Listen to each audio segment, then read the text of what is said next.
If you're a mom trying to make money online and you keep saying, I don't know my niche, then girl, this video is the video you've been needing, okay? Because truth is, you do not have a niche problem. You have a clarity problem. And in today's video, I'm going to be walking you through step by step on how you can find a profitable niche as a mom. And look, I'm not talking about something cute. I'm not talking about something trendy, sis. I'm talking about something that people are actively searching for and that are willing to invest in. So if that sounds good, let's get into today's video.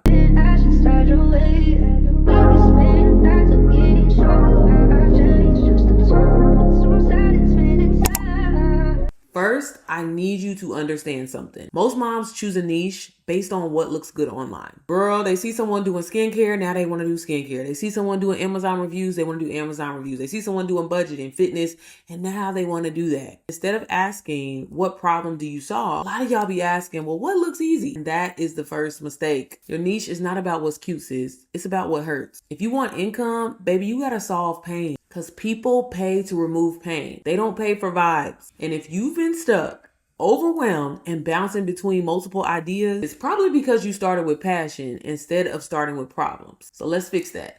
So step one is simple, but we're going to go a little bit deeper than you think. I want you to ask yourself, what do people already come to you for? Not what I think I could do, but what do I already do naturally? Are you the organized mom? Are you the one that friends call when they need help with budgeting? Are you the mama who learned how to lose weight naturally, got rid of that fupa? Are you the homeschooling mom who's really good at coming up with curriculum? Are you the mom that knows all the side hustle tea? The point that I'm trying to get you to understand is your niche is usually hidden in lived experiences. But here's where we shift. Just because you're good at something doesn't mean it's profitable. And just because you like something doesn't mean it's always searchable. So step two, we got to validate if people are actually searching for it. So how do we do that? Girl, open up YouTube, open up TikTok, open up Google, and I want you to literally type in how to.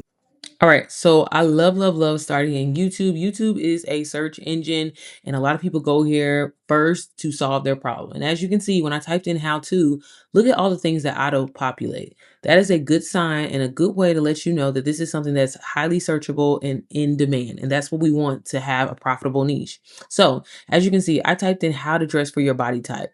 One thing you want to pay attention to is how recent was this video posted? Did it get a lot of views? Does this video only have a lot of views because this person has a lot of subscribers, or did this video go viral for a small creator? Those are key things to let you know that it could be profitable for you.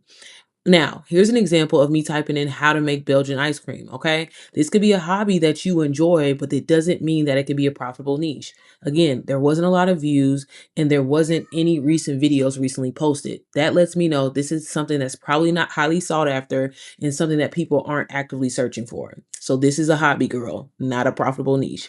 Now, here's another example of me typing in how to do like how to do acrylic nails at home for beginners, right? A lot of women love to, do a DIY, but maybe you're really good at it. Maybe people tell you, girl, I love when you do your press on nails and they look really, really good. Well, you can turn this into a profitable niche, but this is how you do it. And this is how you validate your idea. You want to do your research. So again, starting off in YouTube, but watch a popular video that has lots of views and that was recently posted. A really cool way to kind of like elevate your business is, say you're selling DIY nail kits, right? But you want to solve other problems. So when you look at a video like this, pay attention to what the people are commenting. Are they saying like, hey, I really enjoyed this video, but I wish this was solved? Pay attention to those things because those are other products that you can create that are in your niche that can help solve a problem and funnel your customer into another higher ticket problem. Now, YouTube isn't the only place you can validate. You can also go over here to Google and you can see, are people searching for this? Are there blog posts? Are there ads? Are there suggested searches? You can use Etsy and you can see, are people selling this? Are there reviews? Are there multiple listings? Even sites like Pinterest, okay? Is this being saved? Is this being shared? Is this inspiring people? These are the things that you want to constantly pay attention to. And even good old TikTok, girl. Are people talking about it? Is there engagement? Is this trending? And lastly, Reddit is a great site that you can use as well too to see if people are actively asking questions about this. And even if they're struggling with this. Okay, sis, now you know how to validate your idea the manual way. But instead of you bouncing between 6 different platforms every time you have an idea, let me give you this quick shortcut. This is exactly why I created the Creator Confidence AI, aka the CC bot. All right. So instead of you manually researching every single time, You can use the Creator Confidence Bot to validate, refine, and position your idea strategically. Let me show you quickly how. So I just typed in something really random. Like, I love helping moms not overthink and I'm really good at it. So I've been told by my friends, can I turn this into a high paying, profitable business? And girl, as you can see, the CC bot breaks it down for you. And when I say she breaks it down, she breaks it all the way down. She helps you evaluate the idea. She lets you know like what the transformation can be and if this is going to be a high paying business for you. She also gives you product ideas, the pricing and everything, and will actually help you build out your digital product. This is not regular ChatGPT, and I guarantee if you type the same thing into ChatGPT, you won't get these results.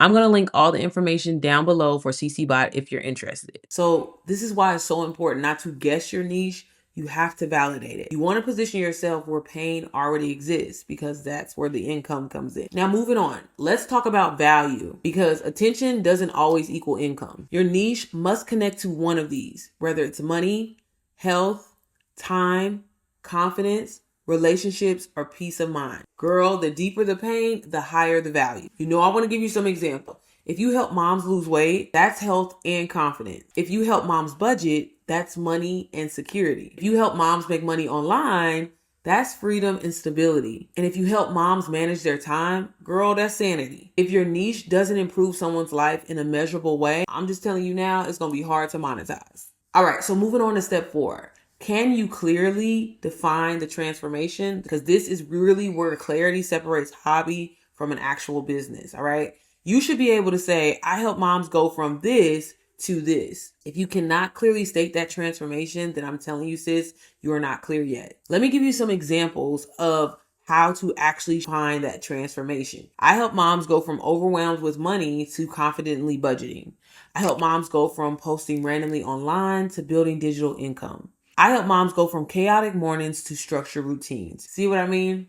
Transformation builds authority, and clarity builds trust, and trust builds income. Finding your niche is truly just step 1. Learning how to market it is step 2. And this is where most moms get stuck. They finally figure out what to talk about. They excited, they pumped up, but then they don't know how to position it. They don't know how to structure content. They don't know how to build authority. They don't know how to close. They stay in research mode. They stay in posting mode, but they never step into income mode. Sis, you don't just need a niche, you need skill. Now, I want to say this clearly. If you can manage motherhood, you can manage marketing. If you can manage schedules, budgets, meltdowns, girl, household systems, whatever you want to call it, you can absolutely learn branding, marketing, messaging, and sales. The problem is not your capability, it's your structure. And that is exactly why I built MPM. Not to give moms another random idea, but to teach the core skills behind digital income: branding, messaging, positioning, closing, and authority. Because once you understand the skill, you can monetize any niche. So if you are serious about building income online and not just experimenting, girl, click the link down below in the description to join the community today. All right, sis, I want you to stop saying that you don't know your niche and start asking, what problem do you solve? Start validating, start researching, and start positioning yourself where pain already exists. Once you commit, don't keep changing your mind every 2 weeks. I promise you that clarity is going to build your authority. Authority is going to build that trust. Trust is going to build income. You are not behind. You just haven't committed yet. All right, mama. So if you found this video helpful, be sure to like this video, share this video, and subscribe before you leave. And what I want you to do next is watch this video here where I break down the 5 sales principles you need to be able to sell anything. Because girl, once you find your niche, baby, that is the next step you need to master. But all right, girl, I will see you on the next one.